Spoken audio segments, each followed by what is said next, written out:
tous chers mortels, c'est Dragmar, on se retrouve avec un nouvel avis manga sur 008 Apprenti Espion, encore une série que je devais présenter depuis fort longtemps.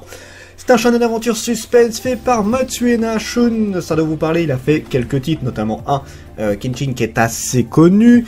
Pour l'histoire, nous suivons 8, un jeune lycéen qui voulait aller dans différents lycées, sauf qu'aucun ne lui a dit oui.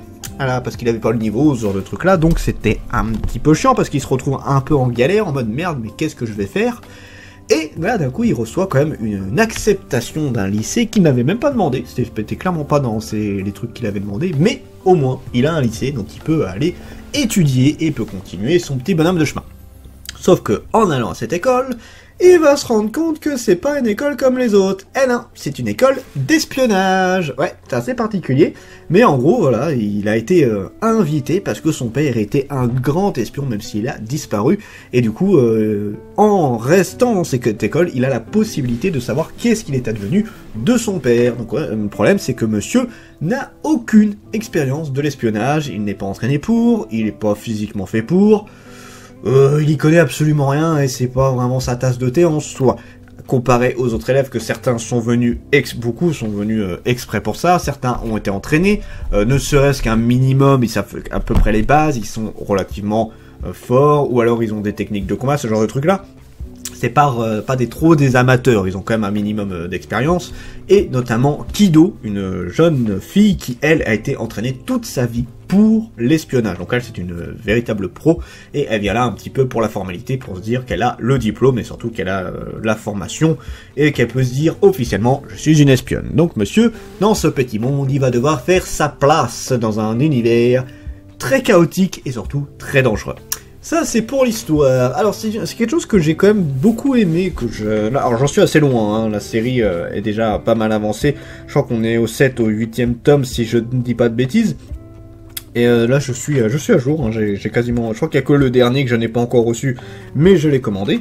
C'est une série qui est extrêmement drôle et aussi extrêmement conne, si je peux dire ça comme ça. Donc, en gros, voilà, c'est vraiment le côté... barge et complètement what the fuck de la série. Ça, en fait, on a un petit côté association classroom avec tous les délires de sa part méga loin, avec le côté un peu sérieux d'émission, tout ça, puisque ça va jongler entre l'école où on a les épreuves écrites, où là on te demande certains trucs, les épreuves d'entraînement, enfin les phases d'entraînement, et les épreuves justement liées à l'espionnage, où ils vont devoir s'affronter, ils vont devoir réussir certaines missions, ils vont devoir faire des trucs en particulier, bref, il y a toujours un objectif précis pour prouver leur valeur, pour qu'ils gagnent des points pour rester dans l'école, hein, de juste pouvoir rester dans l'école. Bref, en tout cas, c'est vraiment quelque chose d'assez compliqué, et comme je vous l'ai dit, ce n'est pas à la portée de tout le monde. Et 8, lui, va, du coup, son seul véritable point fort, c'est sa détermination, le fait de ne jamais abandonner, et d'essayer de toujours plus se surpasser. C'est un des trucs que son père lui avait enseigné. Et c'est très rigolo. Voilà, on est vraiment de la comédie. Alors, c'est de la comédie ecchi. On n'est pas vraiment de la comédie punsu à la Yuna de la pension Yuragi ou sur le truc là. C'est juste du bon gros ecchi sa mère. Mais vraiment bien balèze. Là, vous en avez à gogo. Et on voit presque tout. Hein. La Lenny Bar, tout ça, ils sont XXL, on voit tout, on voit les petits culs. Y a que les parties intimes qu'on ne voit pas. Mais bon, sinon, en tant que tel, sinon, on voit quasiment tout. Le truc est très sexualisé, hein, que ce soit Kido, par exemple, rien que sa tenue, t'as l'impression qu'elle va éclater à tout moment. La jupe, elle a un ras des pâquerettes, on voit presque tout, quoi. C'est Konosuba, tu sais, la déesse, où tu vois presque à chaque fois les fesses, à peu de choses près, sauf que là, tu vois absolument tout. Donc voilà, niveau ecchi, faut pas être gêné, hein, parce que je le redis, là, on est à un très haut niveau. C'est pas le plus haut, mais c'est un bon niveau de, je l'admets totalement que ce truc-là, c'est du ecchi, j'en suis fier. Si vous aimez pas, passez à la porte là-bas, parce que vous êtes pas prêts. Et c'est vraiment ça, hein. Genre on a une professeure qui apprend des techniques de séduction aux femmes, notamment, pour réussir à déstabiliser ou séduire quelqu'un, pour avoir des renseignements, pour pouvoir le tuer, voilà, des techniques d'espionne féminine en soi, si on peut dire ça comme ça. Donc voilà, on part vraiment dans un délire qui est très rigolo, franchement, J'ai beaucoup aimé, c'est vraiment très drôle, et tu t'attaches assez vite aux personnages, même si on en a certains que je ne peux pas blairer. Enfin, c'est pas que je peux pas les blairer, c'est qu'ils sont complètement cons, notamment, alors j'ai plus son nom, mais c'est un coéquipier de Hate et Kido à un moment donné, qui est juste le neuneu de service, qui est là le petit rigolo de la bande, qui est un peu chiant pour le coup, mais Hate et Kido sont très sympas, on a d'autres personnages qui vont être très cool, ne serait-ce que les professeurs c'est des grosses barres, ils sont sérieux, hein, mais ils sont très perchés, hein, si on peut dire ça comme ça. Donc non, franchement, un manga que j'apprécie particulièrement.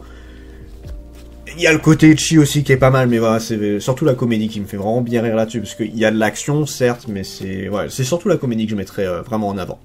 Le potentiel du manga, alors l'histoire, on est quelque chose d'assez classique, hein, de l'espionnage, le côté école, bon, c'est pas spécialement nouveau. Je le redis, c'est du niveau de l'Assassination Classroom, c'est très drôle, ça me fait beaucoup rire, voilà, ça se lit bien, Enfin, encore une fois, faut pas être gêné avec le ecchi, parce que sinon, vous allez avoir du mal à continuer l'histoire.